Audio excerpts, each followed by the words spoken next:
নমস্কার বন্ধুরা, আপনারা সবাই কেমন আছেন? আশা করি সবাই ভালো আছেন, সুস্থ আছেন। সানভি কুকিং অ্যান্ড ব্লগে আপনাদের সবাইকে স্বাগত জানাই। আজ আমি আপনাদের সঙ্গে শেয়ার করব ভেন্ডি পোস্ত।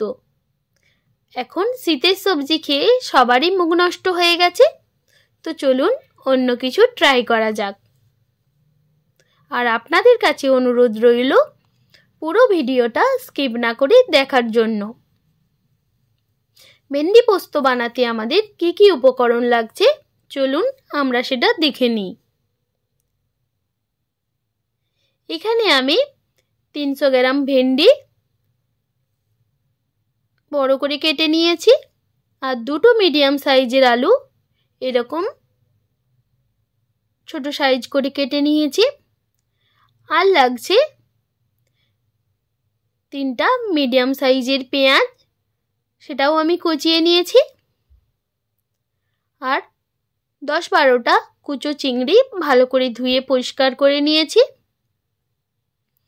আর লাগছে সামান্য পরিমাণে হলুদ গুঁড়ো, সামান্য পরিমাণে লঙ্কার গুঁড়ো, আর সামান্য পরিমাণে পোস্ত বাটা, একটা মিডিয়াম সাইজের টমেটো সেটাও কেটে নিয়েছি। আর লাগছে স্বাদ মতো নুন। তো চলুন এবার রান্নাটা শুরু করা যাক। প্রথমে আমি একটা কড়াই বসিয়ে দিলাম, তারপর দিয়ে দিলাম সামান্য পরিমাণে সরিষার তেল। তেলটা ভালোভাবে গরম হয়ে আসলে দিয়ে দেব কেটে রাখা ভেন্ডি। প্রথমে আপনারা মাছটাও ভেজে নিতে পারেন কিংবা আলু। একে একে সব ভেন্ডিগুলো দিয়ে দিলাম, তারপর দিয়ে দিলাম সামান্য পরিমাণে নুন। এইভাবে 4-5 মিনিট মতো ভেন্ডিগুলো সব ভেজে নেব। ফিরে আসলাম 4-5 মিনিট মতো পর। ভেন্ডিগুলো সব ভাজা হয়ে গেছে, এবার একটা পাত্রে সব নামিয়ে নেব। তারপর আবার ওই তেলেই দিয়ে দেব কেটে রাখা আলু।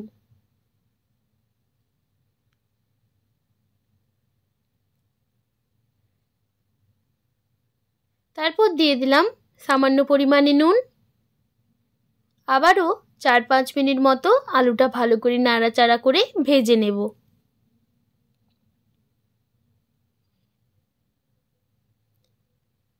ফিরে আসলাম 5 মিনিট পর। আলুগুলো সব ভাজা হয়ে গেছে, এবার একটা পাত্রে নামিয়ে নিচ্ছি।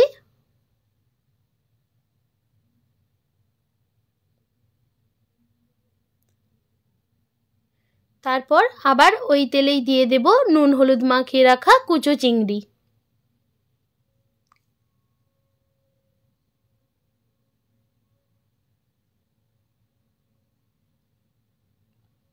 এখানে আপনারা চিংড়ি মাছটা নাও দিতে পারেন, তবে চিংড়ি মাছটা দিলে এর স্বাদটা আরও দ্বিগুণ হয়ে যায়।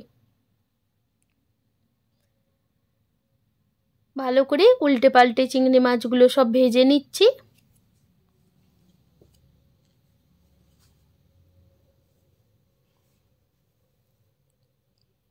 ভাজা হয়ে গেছে, একটা পাত্রে নামিয়ে নেব।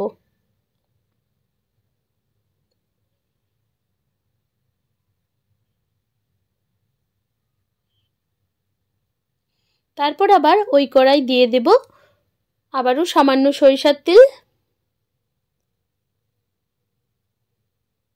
তেলটা ভালোভাবে গরম হয়ে গেলে দিয়ে দেব কেটে রাখা পেঁয়াজ কুচি।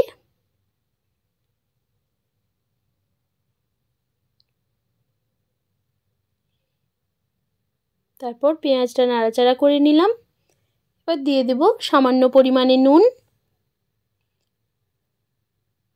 আবারও ভালো করে নুনের সঙ্গে পেঁয়াজটা মিশিয়ে 4-5 মিনিট মতো ভেজে নেব।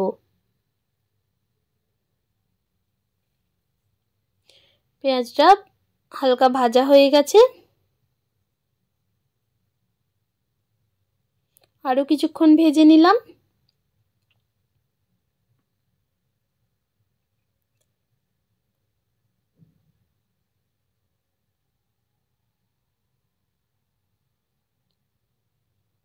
পেঁয়াজের কালার চেঞ্জ হয়ে গেছে।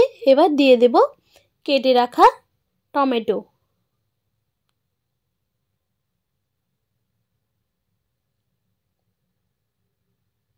টমেটোটাও ভালো করে পেঁয়াজের সঙ্গে মিশিয়ে নিলাম। তারপর দিয়ে দেব সামান্য পরিমাণে হলুদ গুঁড়ো। হলুদ গুঁড়োটাও দিয়ে ভালো করে মশলার সঙ্গে মিশিয়ে নেব। এইভাবে আরও 2-3 মিনিট মতো নাড়াচাড়া করতে থাকবো যাতে টমেটোটা ভালো করে গলে যায়।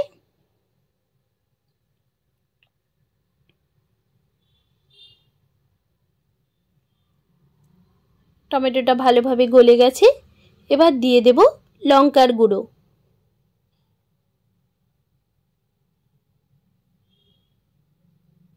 আবারও ভালো করে নাড়াচাড়া করে নেব।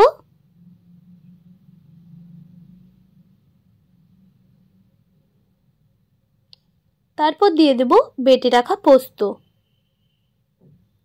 পোস্তটা দিয়েও ভালো করে মশলার সঙ্গে মিশিয়ে নাড়াচাড়া করতে থাকবো।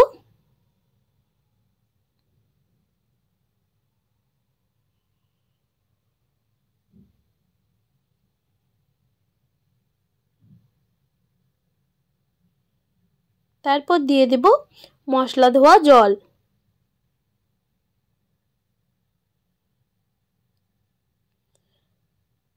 আবারও মশলাটা ভালো করে কষাতে থাকবো যতক্ষণ না পর্যন্ত জলটা শুকিয়ে মশলা থেকে তেল বেরিয়ে যায়।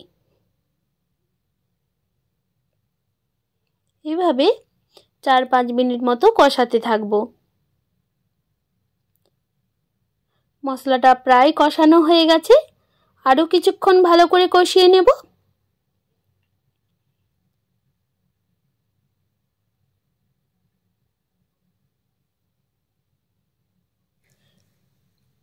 মশলাটা ভালোভাবে কষানো হয়ে গেছে। তারপর দিয়ে দেব ভেজে রাখা ভেন্ডি, আলু, কুচো চিংড়ি। এই সমস্ত উপকরণগুলো ভালো করে মশলার সঙ্গে আবারও মিশিয়ে নেব।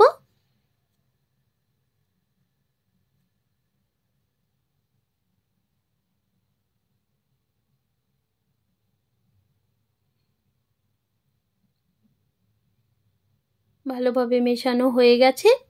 এবার দিয়ে দেব সামান্য পরিমাণে জল।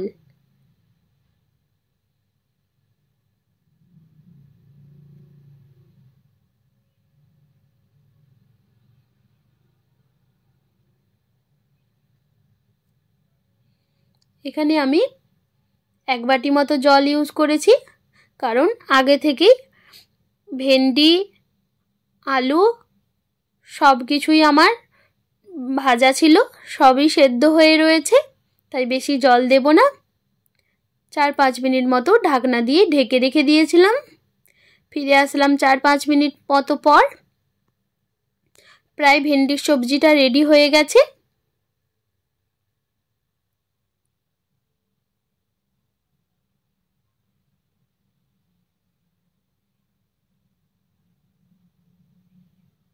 আরও 2-3 মিনিট মতো ফুটিয়ে নেব। তারপর একটা পাত্রে নামিয়ে নেব।